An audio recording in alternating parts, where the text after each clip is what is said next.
when we remember a dream and there are people who star in it, who are there in our dream, the way that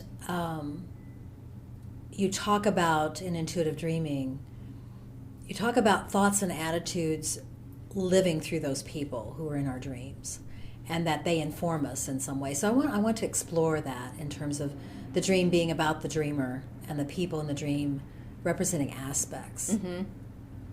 I think that's a really important concept, because sometimes people will say, oh, I had a dream about you last night.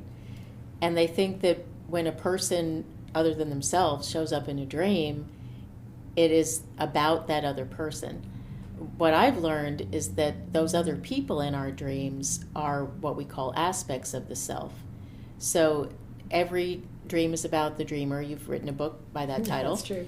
And also a book, Who Are Those Strangers in My Dreams? All of those people are actually aspects of me, the dreamer. So when we dream about someone who we know, one of the ways that we can derive meaning from the dream is to say, well, what is it that I see in that person? What kind of characteristics do I see them as having? Not physically, but mentally. Are they kind? Are they generous? Are they stubborn? Whatever quality I would describe that person as having, it's that part of me that I'm dreaming about, and that's why they're showing up in my dream. So then people wonder sometimes, well, what about the strangers? What about all these people I don't know? And I think that's actually quite marvelous, because it shows us that there's much more to us than we're consciously aware of. So it's kind of like the dream is opening a treasure chest saying, look at this, there are all these aspects of yourself that you have yet to know, that you can become familiar with. And sometimes people will have dreams that they don't, in their waking life, know the person, but in the dream, they know that person's name. Mm-hmm. Or there's something in the dream, they're very close, like they're married to them. And so that also is interesting, because it's telling the person that there's a lot of inner activity, mind activity that they're not conscious of in their waking life. So it's kind of like an invitation to get to know yourself better. Absolutely. In working with my own dreams and other people's dreams all on my life, as you have as well, I've really grown to see that when people are, when they have a dream where someone's in the dream and they can't quite put their finger on who it is, mm-hmm. but it reminds me of you.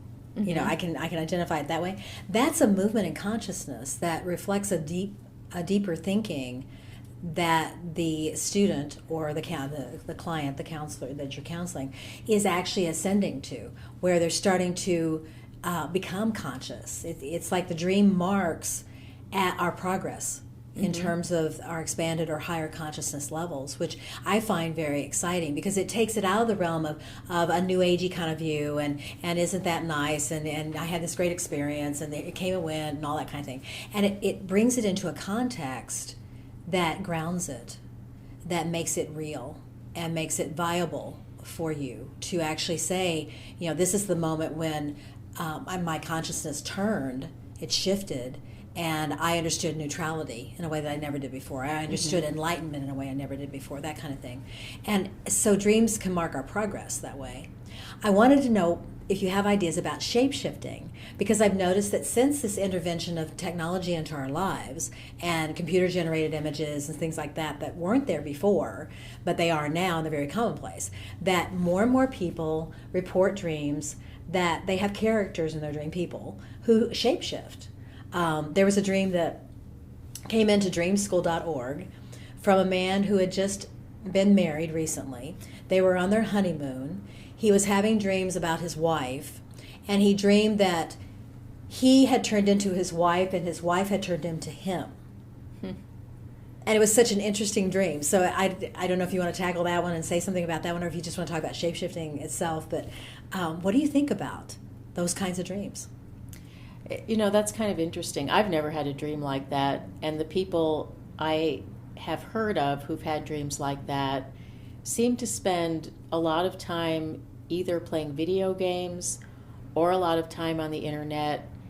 And I think what that does for somebody is that it makes their imagination life very active. Like sometimes I even was talking to a parent who's about my age who has twins who are, I think, 14 or 15, and the father was kind of confounded because the kids didn't want to go outside and play.